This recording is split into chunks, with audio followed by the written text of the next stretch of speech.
Hi everyone, it's Liam here from Rating the Races. So I've seen a lot of talk this week about anti-post betting and how anti-post betting is rubbish, you can't win it with anti-post betting, and that you shouldn't do it for things like, you don't know the trainer form.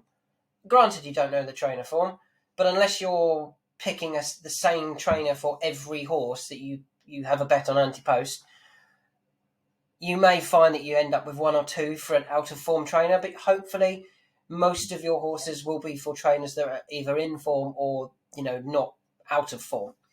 And I think the other thing, most festivals, I start 8, 9, 10, even more points down, that they're not running in the races.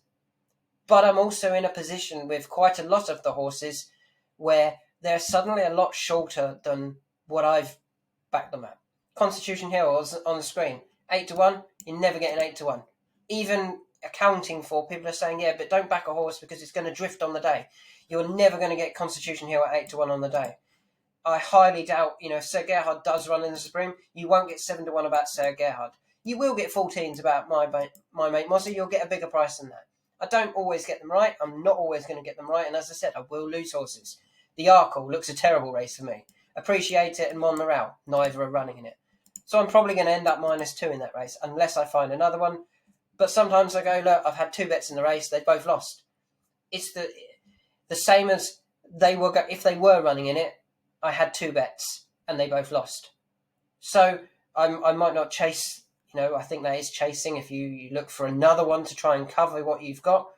But say I'm -10, Constitution Hill wins, I'm then -2.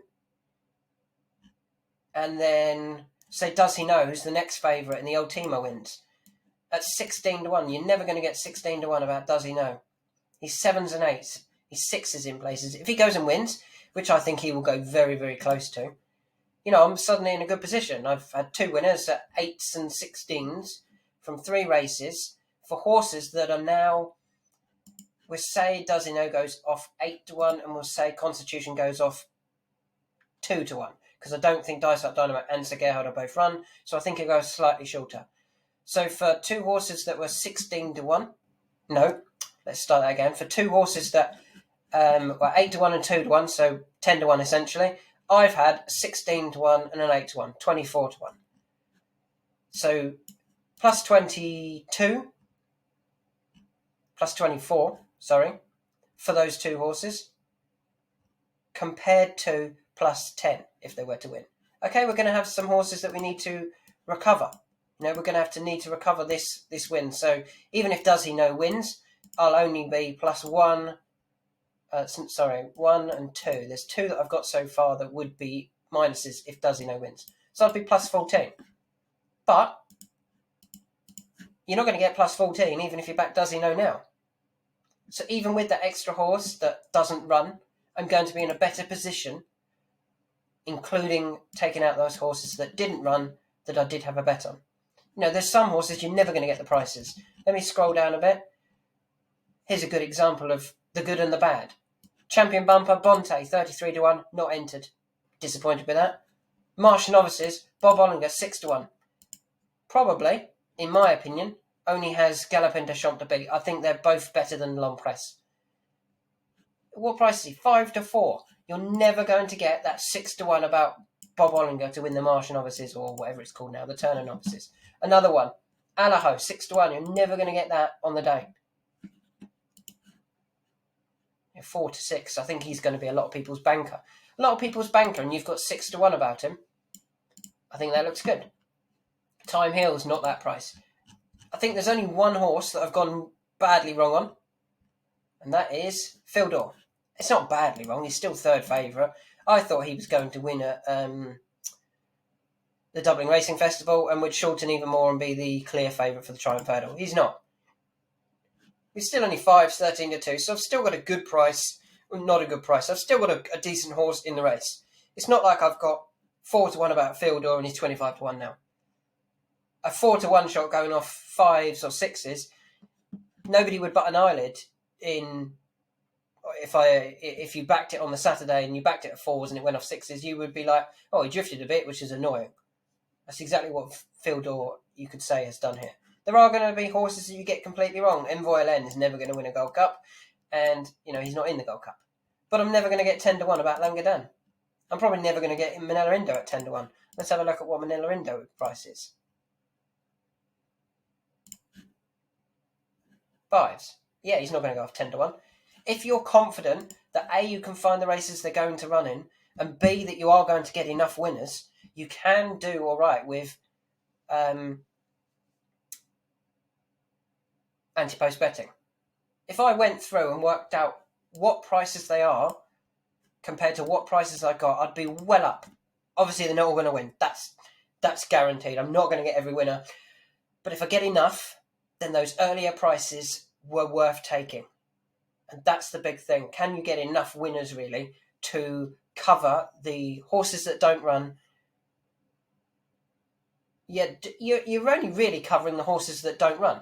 If you've then got bigger prices about the rest of them, if you were good enough or not, it doesn't matter whether you backed it anti-post or not. If you felt Manila Indo was the one you wanted to back and you back it now at 5s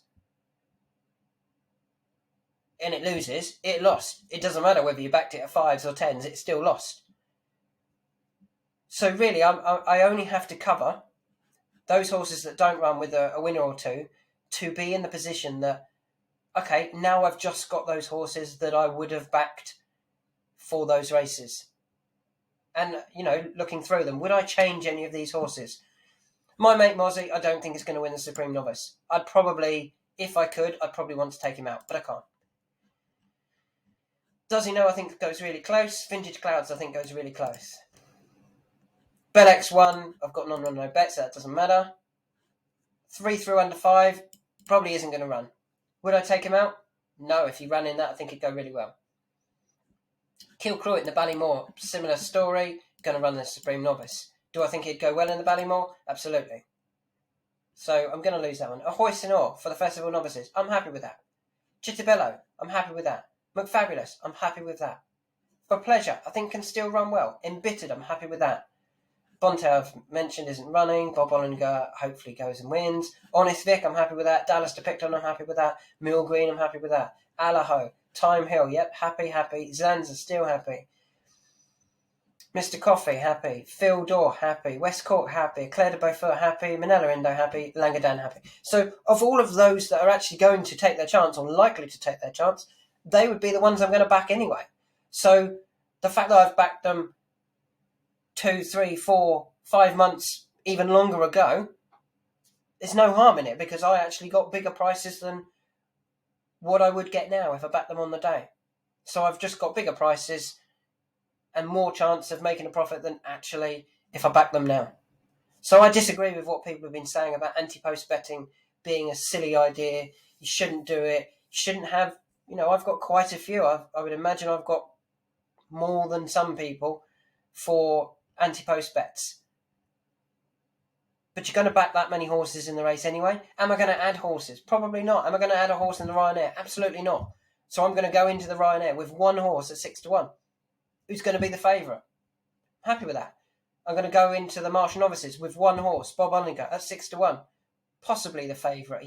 It'd be close between him and Galopin de Champs. I'm happy with that.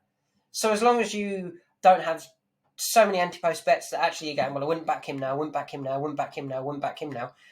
then your anti-post bets are just bets you've placed earlier at bigger prices on horses you would have backed now anyway. So there's my thoughts on anti-post betting and why I don't think it's as foolish as some people are making out. I think some of it is people want to get away from Cheltenham being the be-all and end-all. It isn't the be-all and end-all, absolutely. But I can't back a horse to win the Bet365 Gold Cup yet because there's no odds for it. I can't back a horse to win a handicap hurdle on Tuesday of Cheltenham at Sedgefield. I don't even know if there's racing at Sedgefield. But I can't back a horse to win there because there's no odds for it. So that's what anti-post betting is, there for. It's so that you can have bets on races earlier, get better prices, hopefully have more winners, or no, that doesn't matter. As long as you have enough winners, you can cover your anti-post bets, and that's hopefully what I'm going to do. So that's my thoughts. Thanks for listening, and do feel free to comment on this video and tell me what you think about anti-post betting.